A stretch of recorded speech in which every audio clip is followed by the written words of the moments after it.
The creature that spoke in human voices. The small town of Willow Creek was quiet, almost too quiet for the middle of summer. Birds chirped lazily in the morning sun, and the streets, usually busy with children playing and neighbors gossiping, were empty. People said it was the heat. Others whispered about something darker, though no one could say exactly what. Mara, a young journalist who had recently moved to Willow Creek, didn't believe in ghosts or monsters. She believed in facts, in truth that could be written down and verified. But something about the town felt off. From her first day, she noticed the empty streets, the way people avoided eye contact, and the faint sound of whispers in the wind. It started with voices. Mara first heard them one evening while walking home from the small diner she sometimes worked at. They weren't normal voices, soft, gentle, almost pleading. She stopped, listening. "Help me, please," a voice said, trembling with fear. She looked around, but no one was there. The street was deserted. Even the windows of nearby houses were dark. Shaking her head, she told herself it was her imagination. Perhaps a child had been playing a prank, or the wind had carried the sound from somewhere else. The next night, the voices returned. This time, there were more of them. Whispering, crying, begging. "Don't let it take me," said one. "Please, don't go," said another. Mara's curiosity got the better of her. She followed the sounds to the edge of the forest that bordered the town. The trees were thick, their shadows deepening under the moonlight. The voices seemed to come from inside. "Who's there?" Mara called, trying to sound braver than she felt. Silence. Then, the soft, unmistakable sound of a human voice replied. "I am here." Mara froze. The voice was not distant, it was right beside her. But when she turned, no one was there. Not a single soul.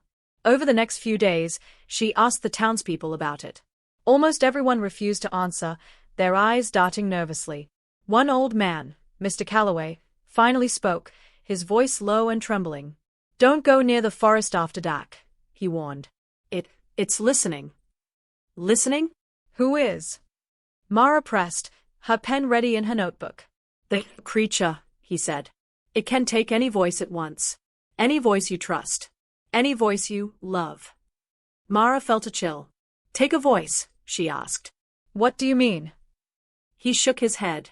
"I don't know. People vanish. Sometimes it speaks to their friends, pretending to be them. Then they disappear." Mara frowned. She had heard of monsters and strange creatures before, but this was different. This was something she could record, document, maybe even expose.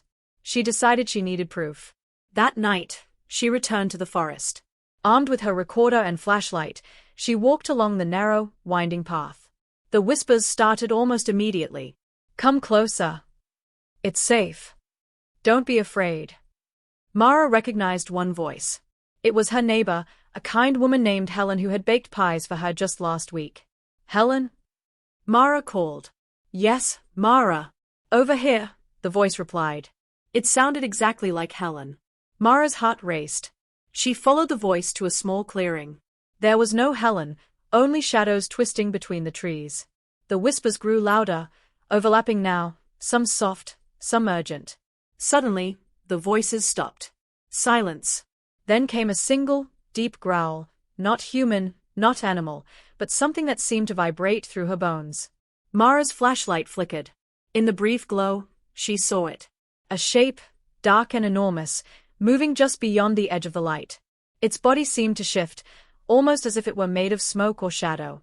And then, impossibly, it spoke. "I know your voice," it said, in Mara's own voice. Mara stumbled backward, tripping over roots.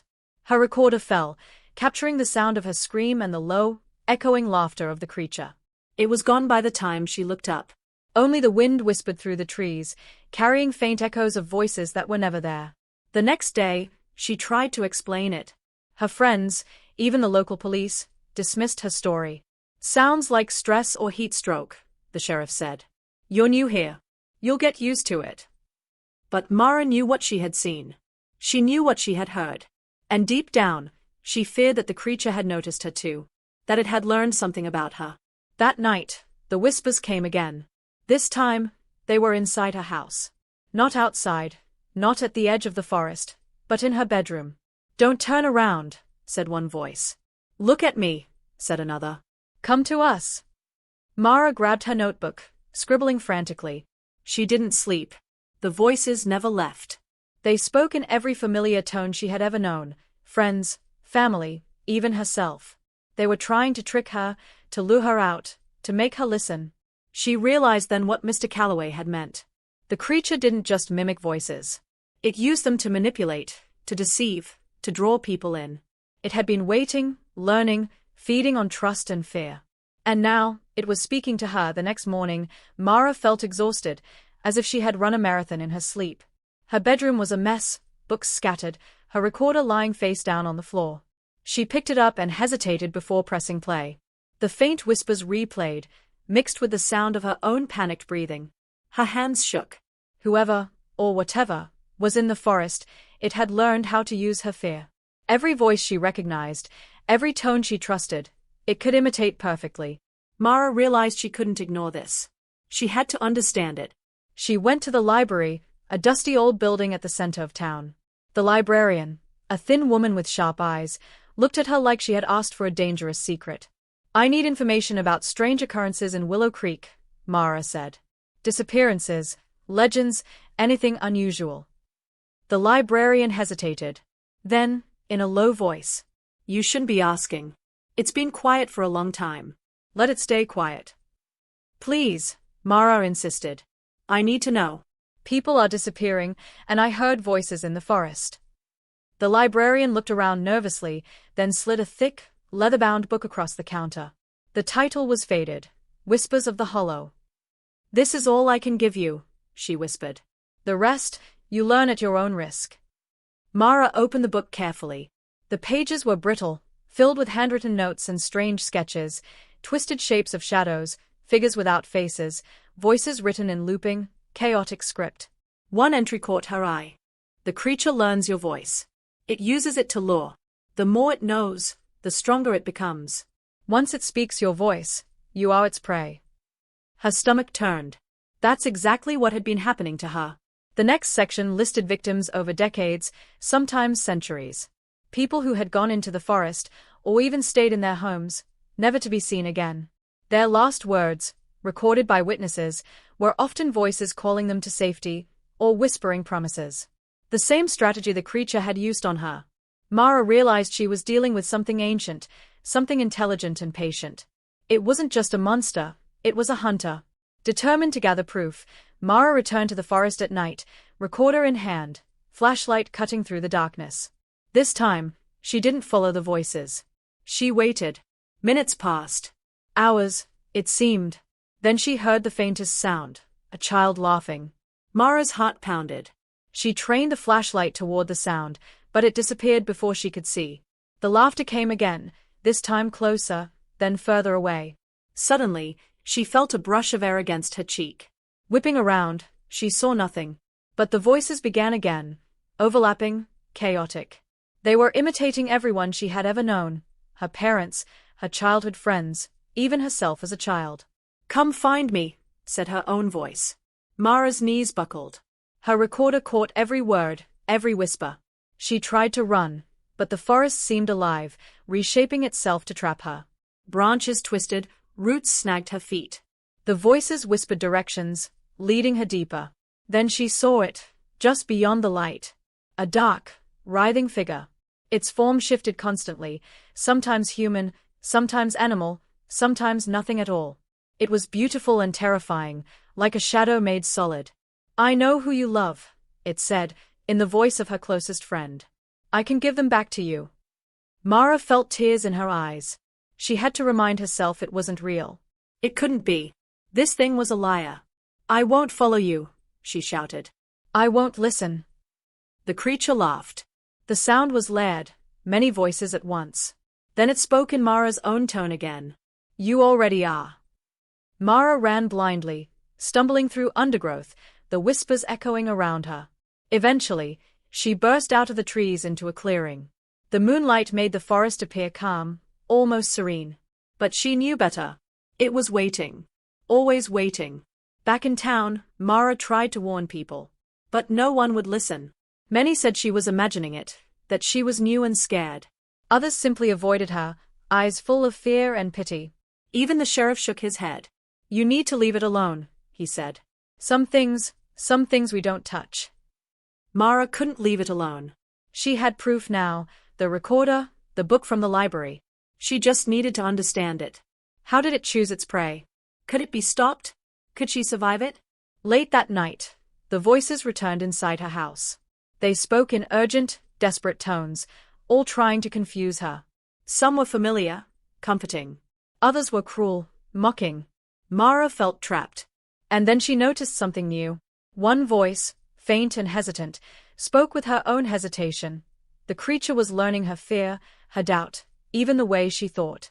It wasn't just mimicking, it was studying her. Mara realized that the longer she stayed in Willow Creek, the stronger it would become. Every moment she spent thinking of it, fearing it, it fed on her. She made a decision. She couldn't stay. But she couldn't leave, not yet. Not until she uncovered its weakness.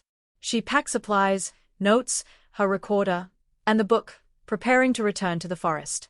Alone. The whispers followed her as she walked toward the trees.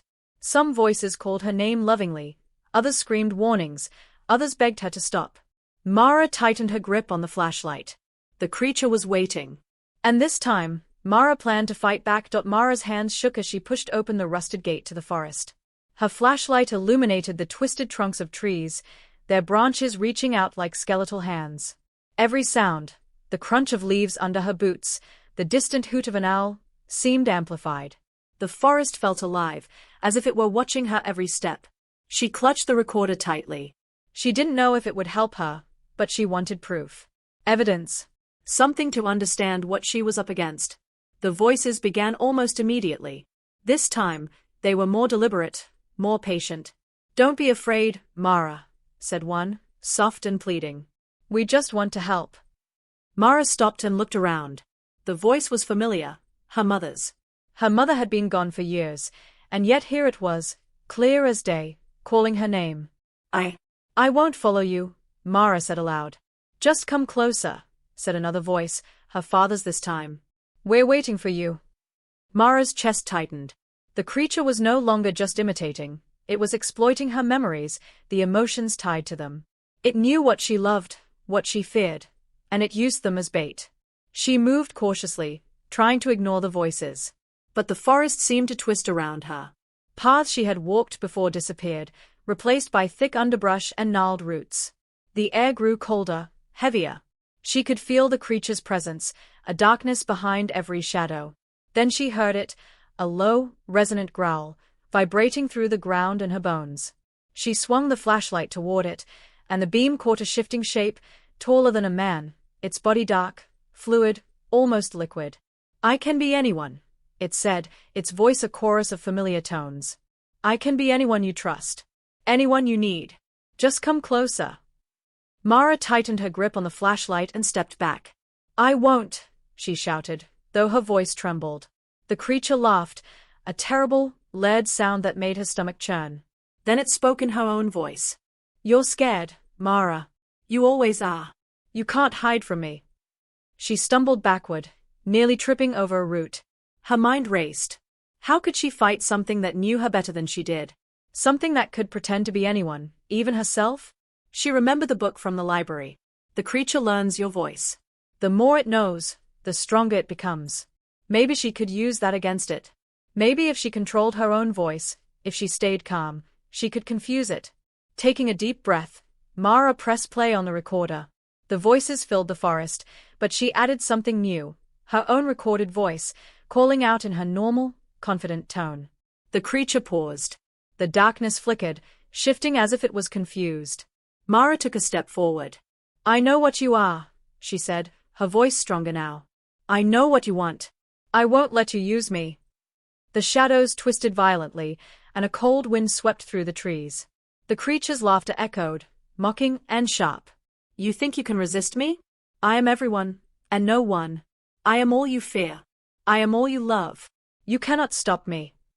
Mara steadied her flashlight, aiming it at the shifting figure. She raised her voice. I know your weakness. The creature froze, as if struck. Its form shivered, unstable for the first time. You feed on voices, Mara continued. But voices without truth mean nothing. You can imitate, but you can't create loyalty, trust, or love. You only survive because people believe. And I don't believe. The shadows writhed, twisting into shapes she recognized. Friends, family, even herself, but they were distorted, wrong.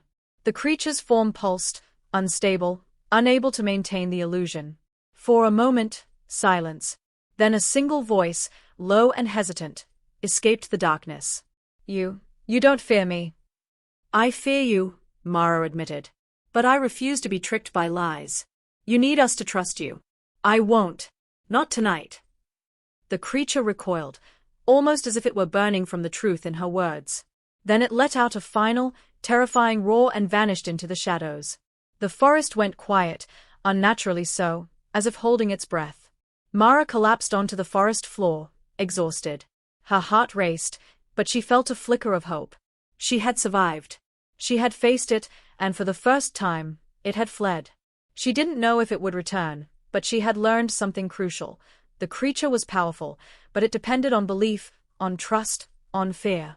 And if she could deny it, resist it, maybe she could survive. As she made her way out of the forest, the first light of dawn broke through the trees. The voices were gone. For now. Back in town, Mara felt both relieved and wary. She knew she couldn't stay silent. But who would believe her? Who could she warn? She returned to the library, desperate for more knowledge. The librarian looked at her, eyes widening slightly. You've seen it, the woman whispered. You survived. Most don't. Mara nodded. I need to understand it. I need to stop it, or at least protect others. The librarian sighed, pulling another book from a hidden shelf. This one was older, bound in dark leather with no title. This tells more, she said. But it comes at a cost. Knowledge is dangerous. The creature, it notices those who learn too much. Mara took the book, determination burning in her chest. She would learn its secrets, no matter the cost. She would not let it prey on the town, on her, or on anyone else. As she walked home, the wind rustled the leaves, carrying faint whispers. But Mara didn't flinch. She had faced it once, and she would face it again. The creature was out there, waiting, learning, hunting. And Mara knew the battle was only beginning. Mara spent the next day in her small apartment, surrounded by books and notes. The leather-bound volumes from the library were filled with cryptic writings, sketches of shadowy figures, and warnings that chilled her to the bone. She scribbled every idea, every connection, trying to understand the creature. From the first book, she had learned that it thrived on trust and imitation. From the second, she discovered stories of towns long abandoned, where the creature had hunted in silence for decades. Some entries described attempts to trap it, rituals, mirrors, and voices recorded to confuse it, but none had fully succeeded. The creature was patient. Eternal, almost. It waited. And it learned. Mara realized she couldn't just wait for it to make a mistake. She had to force it into revealing itself.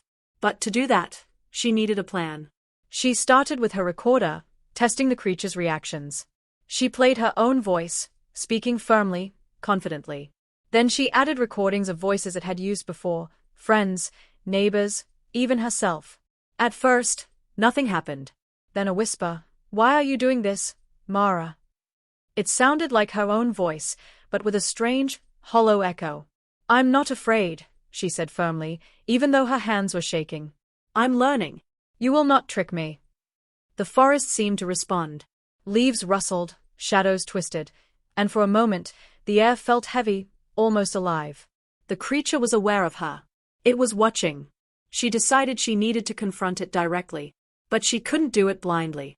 She needed allies, even if they didn't fully understand. She went to the only person she could trust, Mr. Calloway, the old man who had warned her.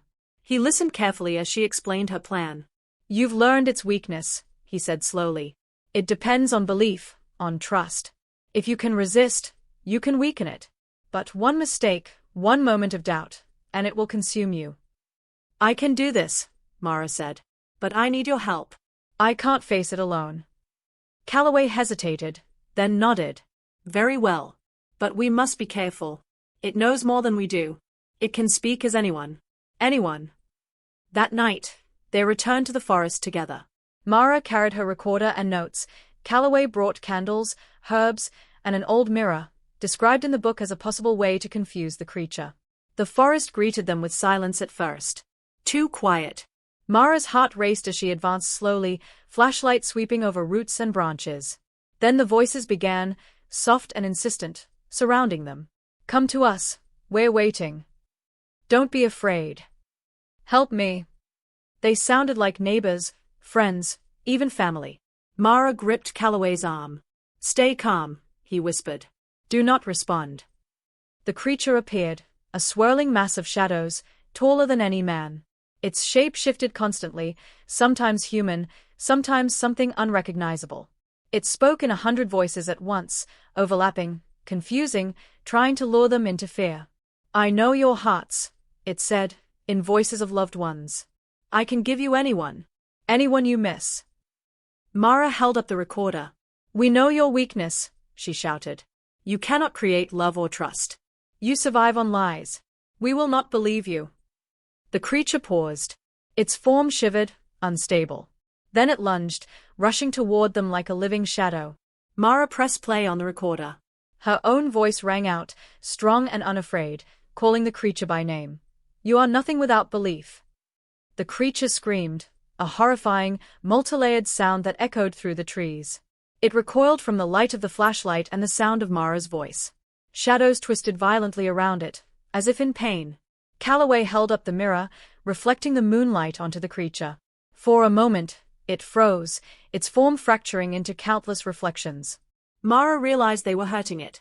The combination of truth, light, and refusal to trust its lies confused it, broke its concentration. You will not have us. Mara yelled, stepping forward. We see you for what you are. The creature let out one final roar and vanished, dissolving into the night. Silence returned to the forest, heavier and colder than before. The whispers were gone. Even the wind seemed to hold its breath.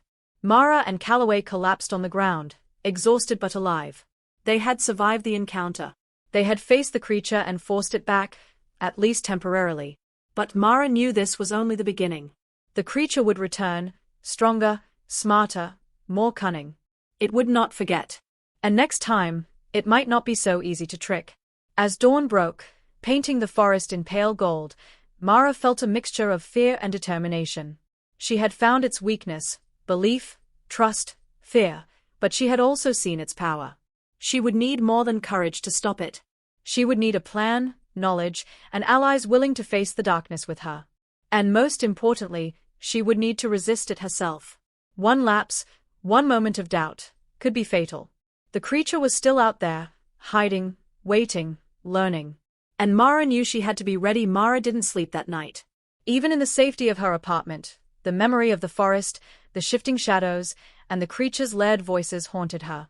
Every creak of the floorboards, every sigh of the wind, made her heart leap. She knew it hadn't disappeared. It was waiting, learning, growing stronger. By morning, she had made a decision. She couldn't just react anymore. She had to take control. She spent the day preparing, marking the forest paths, studying the books she had borrowed from the library, and organizing recordings of voices, the creature's voices and her own, so she could use them strategically. Calloway warned her. It knows you now. It knows what frightens you, what you love. If you go back, it will try to twist everything you trust.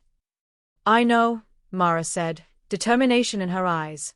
But I need to understand it. If we're going to stop it, I have to know exactly what it is, what it wants, and how far it can reach. That night, she returned to the forest alone. Calloway had insisted she go first. He would follow if needed, but she needed to confront it on her own. Mara walked slowly, flashlight cutting a path through the thick darkness. The forest seemed alive, almost breathing. She could feel the weight of countless eyes on her, though she couldn't see a single creature. The whispers began almost immediately. First faint, distant, then growing louder, closer. They spoke in tones of urgency, sorrow, and mockery.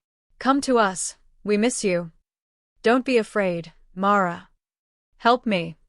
She recognized many voices, neighbors, friends, even a voice claiming to be her younger self.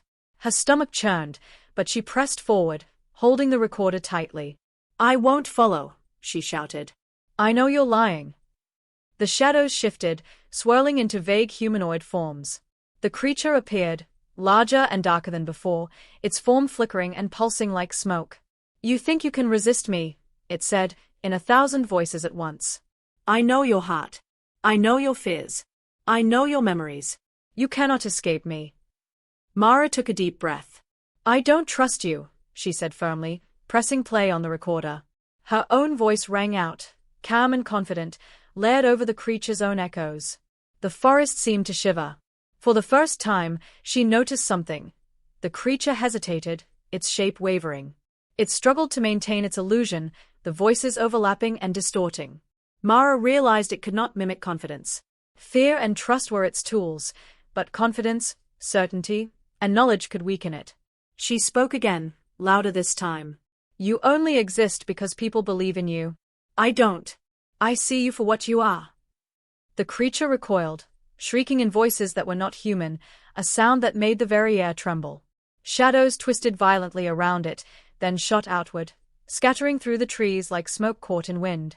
Mara advanced cautiously, holding up the mirror Calloway had given her. She angled it toward the creature, reflecting the flashlight beam. Its form fractured, multiplying into countless reflections that shimmered and distorted. The creature shrieked again, losing cohesion, its voices overlapping in confusion and fury. Then something new happened. The creature began to speak in Mara's own voice, but not just the voice, also the doubts and fears it had learned from her. "You can't do this. You're weak. You'll fail." Mara's hands trembled. For a moment, she almost believed it. Almost. Then she remembered the book. The creature fed on belief, on trust, on fear. If she gave it any, it would win. "No," she shouted. "I don't believe you. I know you are a lie." The creature screamed again and recoiled. Mara pressed the recorder closer to its twisting form, playing back her own voice layered over the creature's own mimicry. The shadows writhed and pulsed, struggling to maintain form. Suddenly, it struck. A dark tendril shot toward her, whipping through the air. Mara dodged just in time, stumbling backward, and the tendril smashed into a tree, sending splinters flying. She realized it could attack physically, though clumsily. Its strength was in fear and deception, but it could lash out when cornered. Mara sprinted, dodging another strike, keeping the mirror raised. She shouted, using her voice as a weapon, clear, confident, unwavering. The creature howled in frustration, unable to maintain its illusions. Then it retreated, dissolving into the shadows, leaving only a low, echoing whisper. "This is not over, Mara. I will return." Exhausted and trembling, Mara sank to the forest floor. She had survived again. She had fought back, and the creature had retreated, but she knew it would not stay gone. It had learned, and it would adapt. As she made her way out of the forest, the first light of dawn touched the trees. The forest seemed calm now, but Mara knew it was only waiting. Patient. Persistent. Back in town, she kept to herself, avoiding unnecessary contact. She had learned that the creature could strike through voices, through trust, even through love. She could no longer let anyone speak freely around her, could no longer trust familiar tones without suspicion. Her plan was forming. She would learn more, gather knowledge, and find a way to trap it, maybe permanently, maybe just long enough to save the town. But she knew one thing. The creature was clever, relentless, and terrifyingly intelligent. And it would not stop until it got what it wanted. And Mara would not let it take another life. Mara spent the next few days preparing. She knew she couldn't simply confront the creature again without a plan. The first encounters had taught her that it was cunning, patient, and dangerous. It studied its prey, learned their fears, their memories, and their voices. But she had also learned its weakness, truth, confidence, and disbelief. She returned to the library, poring over the old, brittle books. One passage caught her attention. The creature is born of the voices it consumes. It remembers, imitates, but does not create. Its power grows from belief. But every imitation carries a flaw, an echo of truth the hunter cannot fully mask. Mara realized something terrifying. The creature was not just a predator, it was a parasite of trust. It could take voices, emotions, and memories, but it could never generate genuine feelings. That flaw was its key vulnerability. She devised a plan. She would lure it into a controlled space, where its illusions could be limited.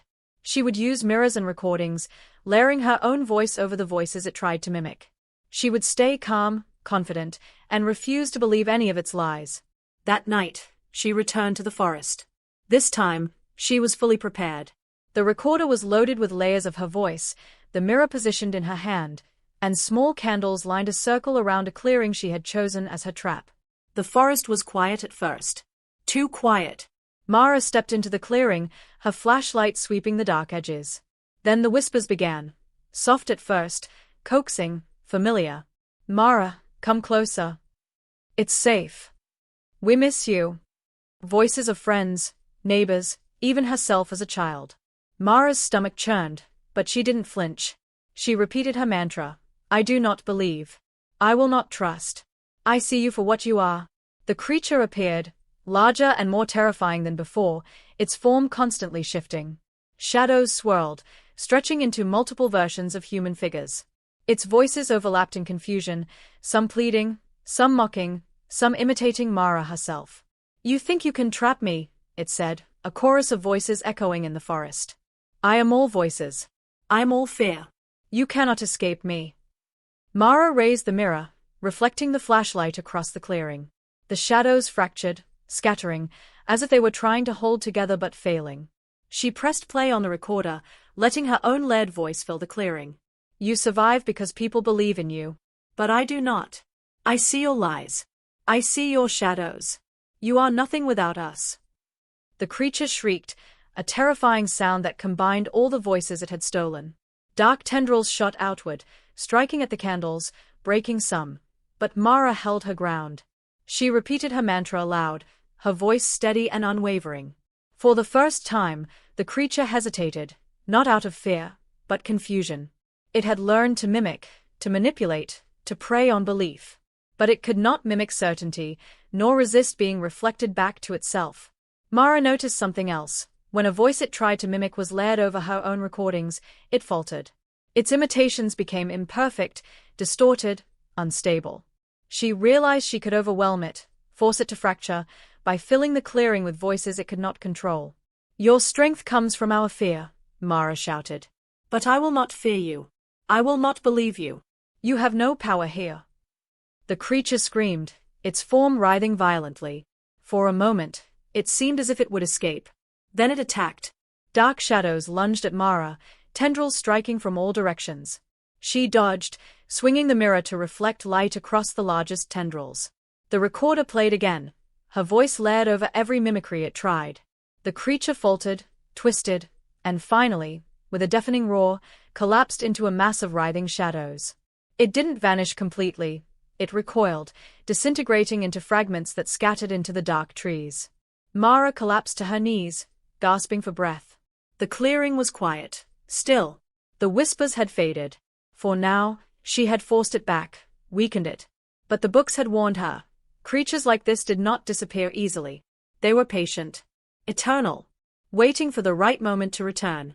And Mara knew the creature had learned more about her than she had learned about it. Next time, it might anticipate her moves. As dawn broke over Willow Creek, Mara returned home. Exhausted, but alive. She had faced the creature, survived, and discovered its greatest weakness. She had hope, but she also had fear. Fear that this battle was far from over, and that the creature was already planning its next move. Mara looked at the mirror in her hand, the recorder by her side, and whispered, I know you. I see you. And I am ready. Mara didn't sleep that night. Even in her apartment, she could feel its presence, slight, insistent, like a shadow brushing against her mind. The recorder sat on the table, silent, but she kept it nearby. She knew the creature could strike through voices, through fear, through memory. She couldn't take any chances. By morning, she realized something terrifying. The creature was adapting. It had learned her patterns, her methods, the way she used her voice and mirrors to weaken it. Her victory in the clearing had been temporary. Soon, it would return, smarter and more dangerous. That afternoon, she went to Calloway. The old man had become her only confidant, her ally in this fight. She explained her concerns. It's learning from us, she said. Every time we face it, it becomes stronger. Next time, it will be personal. Calloway nodded gravely. Creatures like this, They feed on what you care about most. It will try to use your memories, your relationships, your emotions, against you. You must be ready. Mara knew he was right. The creature would attack through deception, and it would exploit the voices she loved most. That night, she returned to the forest, carrying every tool she had prepared. The recorder loaded with her own voice, mirrors, candles, and herbs. She had chosen the largest clearing she could find as the battleground, hoping to control the space as much as possible. The forest was silent, waiting. The shadows shifted at the edges of her flashlight beam, almost imperceptibly. Then the whispers began. Soft, coaxing, familiar. Mara, it's me. Don't be afraid. We need you. The voices were closer this time, urgent and pleading, calling her by name in tones she trusted. Mara's stomach tightened, but she forced herself to stay calm. She could not react emotionally. She could not give it power.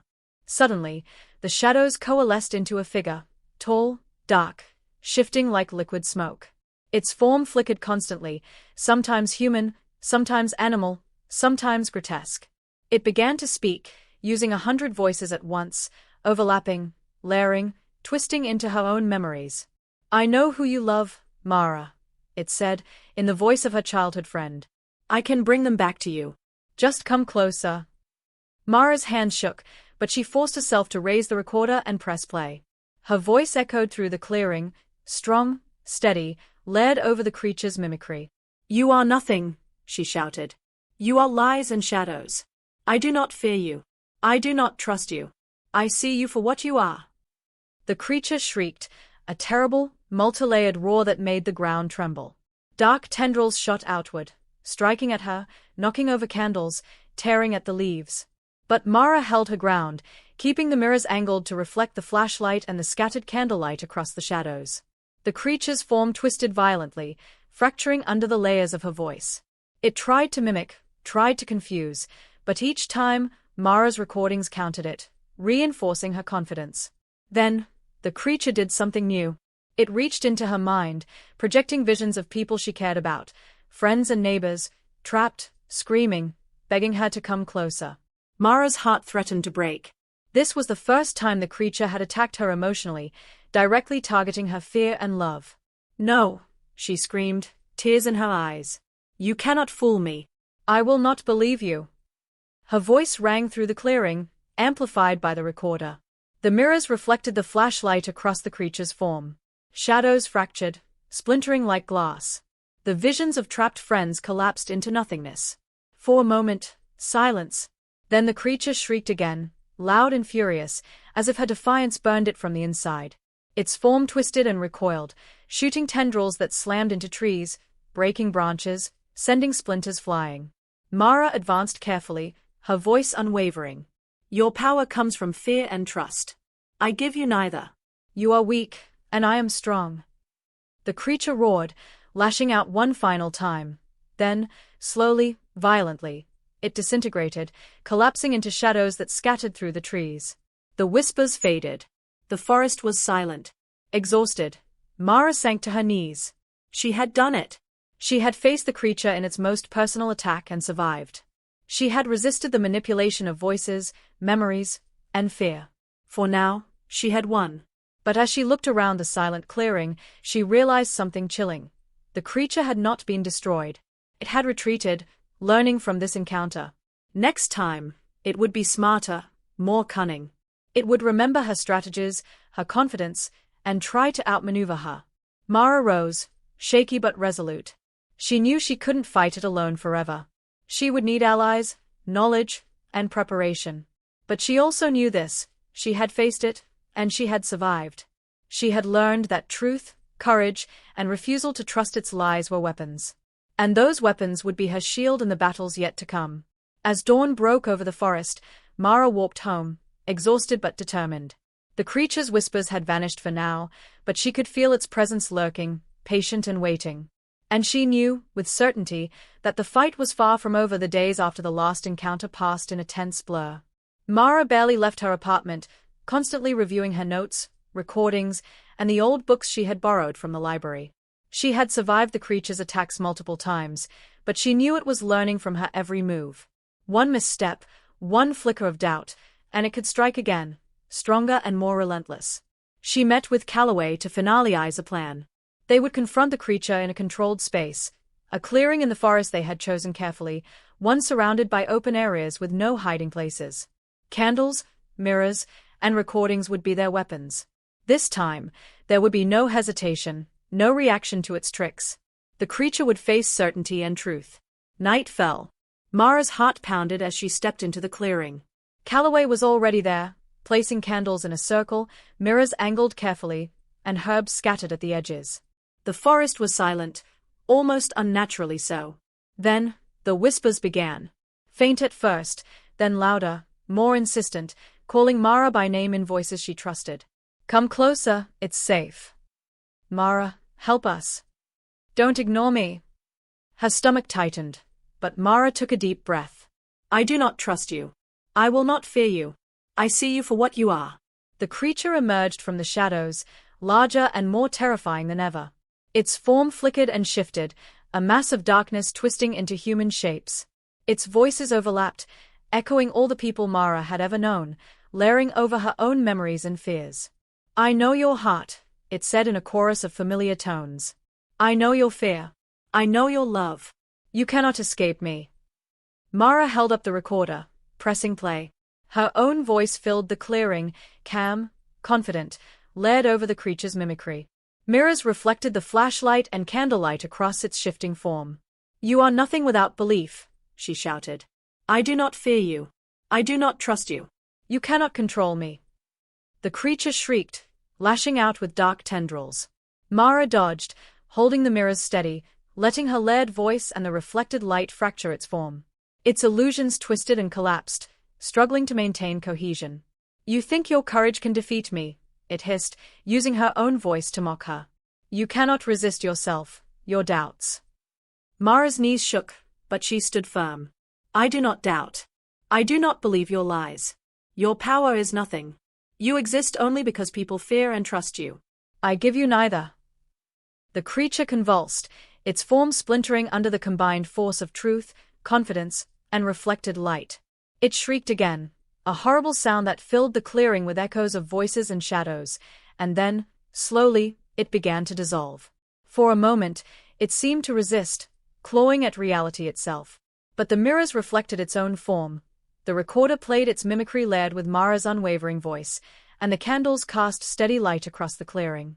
It began to fracture, smaller and smaller, until finally, with a deafening, echoing roar, it collapsed into nothingness. As dawn broke over Willow Creek, the forest seemed peaceful for the first time in decades. Birds sang, the wind rustled gently through the leaves, and sunlight spilled into the clearing. Mara knew the creature might not be gone forever. Creatures like it were patient, eternal, but she had learned its weakness, and she had survived. She gathered her recorder, mirrors, and notes, feeling a deep sense of resolve. The town could now rest a little easier. She had faced the creature that spoke in human voices, resisted its manipulation, and emerged victorious. And Mara knew one thing with certainty. No matter what shadows returned, no matter what voices whispered in the dark, she would not be fooled again. She had seen the truth, and the truth was her strongest weapon. But Mara remained vigilant. Somewhere in the shadows, the creature might be waiting, learning, adapting.